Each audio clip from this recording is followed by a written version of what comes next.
Ow, fuck.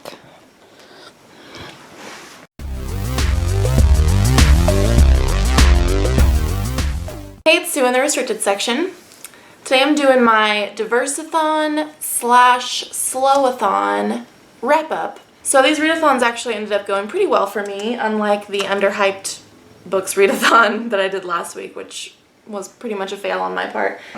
But I ended up finishing 3 books, although 2 of them were quite short, but whatever, it was a Slowathon. But anyway, the first book that I finished was Anathema.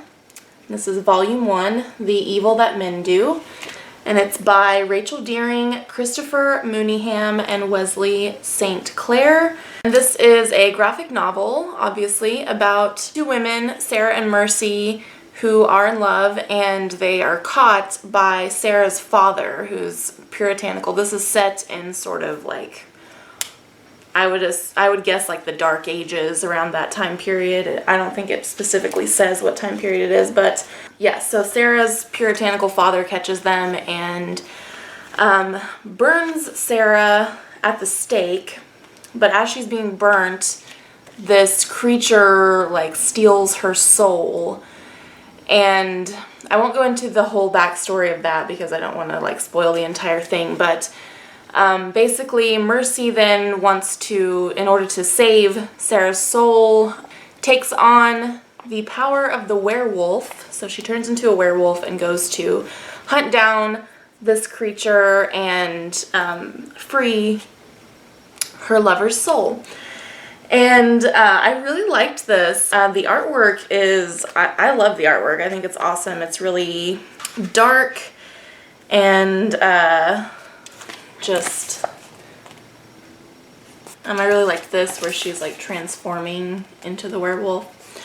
But anyway, yeah, I really enjoyed it. It kind of reminded me of The Crow. Just sort of a similar plot, but it also in some ways reminded me of like a video game because they're sort of like bosses that she has to defeat.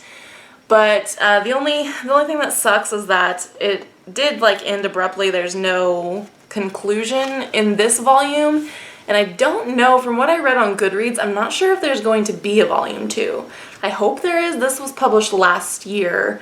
So maybe there might still be a volume 2. I hope so, because I'd like to hear the end of the story. As of right now, there is not.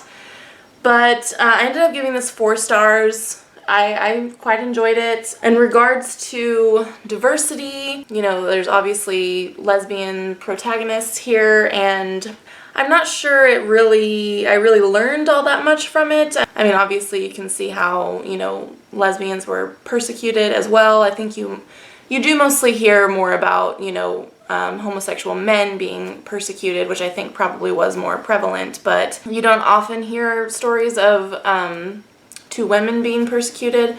So that was interesting. Other than that, I don't know that I really got too much more out of it other than just a great story. So, but yeah, I read that, and this didn't really fulfill any of the Slowathon challenges for me. So there's that one. And then next I finished Attitude to Gratitude by Teresa Murray. And this is a short little collection of poetry, and this fits into the Diverseathon category because the author has Down syndrome. And I also fulfilled a Slowathon challenge because I read this aloud. The poetry was really lovely, and I liked that she did several different kinds of poetry. Like she has haikus in here, and oh, what are those called where you use the first letter of the word? I can't remember what those types of poems are called, but yeah, she has some of those. I also like that she has notes in the back for selected poems, so you can see why she wrote it, or what inspired her to write it, or sometimes even, you know, where she was when she wrote it, or a little bit more. She has some in here that are about specific people in her life, and she has a little bit about those people. And I really liked that, to get some insight into, you know, why she chose to write about the things that she did. And most of the poems are about her love of nature and her family and friends, and God, which is something that I didn't really, I'm not a religious person, so I didn't really, you know, connect with those, but it was just a delightful collection of poetry, and I really liked it. I do plan on doing sort of a discussion video on this one where I'll maybe delve a little deeper in with it, but I'll put a link below to where I got this. I got it on lulu.com, I want to say. I don't remember for certain off the top of my head, but I will link it down below if you'd like to purchase it. And then the last book that I finished was the group book for Diverseathon, which was Homegoing by Ya Jessie. I also counted it as a Slowathon challenge because one of the challenges was to buddy read a book, so since it was the group book, I counted that as a buddy read. Hopefully that counts. But anyway, this book starts off in Ghana and with two sisters. They're half-sisters and they don't know each other, they never meet.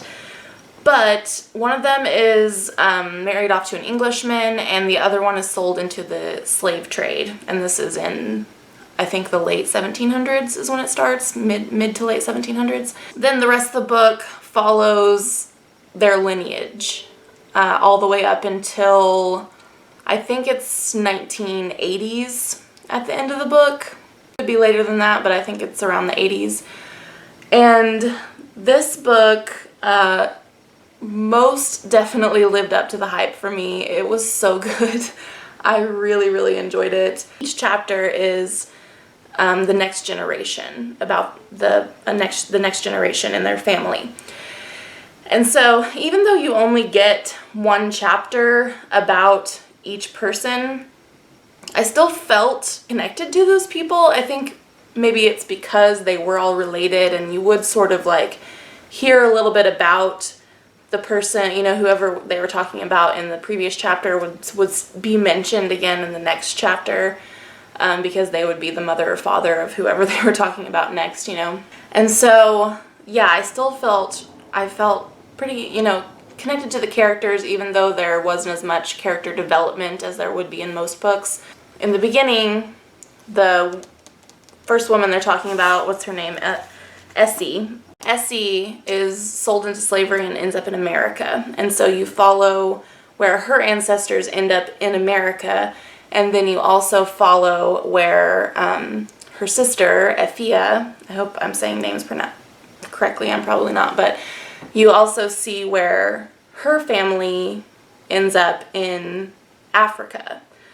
And it's just, I don't know if I've ever read a book that really had that side of it, the side of the people who remain in Africa, and her part of the family was actually involved. They were royals in Africa and were involved in the slave trade and, you know, selling slaves to the Englishmen to be taken to America and other places. And then to see that, you know, juxtaposed with what this other part of this family is going through in America, it was not only fascinating, but it was also, you know, just completely heartbreaking, of course, because the things that the family on both sides go through are horrendous. And you see racism on both sides of it, and it's just, I would most definitely recommend this book. I know it's really hyped, and a lot of people, you know, if something's hyped, that makes them not want to read it, but I urge you to read this because it was so good. It was really, really good. I ended up giving it 5 stars. It would maybe more like 4.5 just because the ending wasn't like completely satisfying to me, I guess. I didn't hate the ending by any means. I still thought it was a good ending, but I don't know. There just seemed to be like a little something missing in it for me. But I mean, the book is just fabulous, and I think that it's this author's debut novel, so I can't wait to see what else she writes. And then I started reading 12 Million Black Voices by Richard Wright, which is a reread for me. I read this in college, so it's been many years since I read it, but I thought, especially after I finished reading Homegoing, I thought this would be a really good one to pick up. I'm still gonna go ahead and reread it. I didn't get very far in it. This is a look into the lives of Black people in America in like the early 1900s. It was published first published in 1941. And there's lots of photos throughout of, you know, just people in their everyday lives, either at work or at home, or I think they're at church in this picture. And I thought that would be a really great book to read after reading Homegoing, to get an even more in-depth look into that period of time in America, which is, you know, obviously that is talked about in Homegoing as well. Those were the books I read. I would recommend all of them. I really liked all of them. If you guys participated in either or both of these readathons, then let me know how it went for you. And that's gonna be it for me. There'll be links below where you can find myself and Megan other places on the internet, and I will also link where you can purchase Attitude to Gratitude if you're interested below. And if you're not subscribed yet, please do. And that's it. Bye.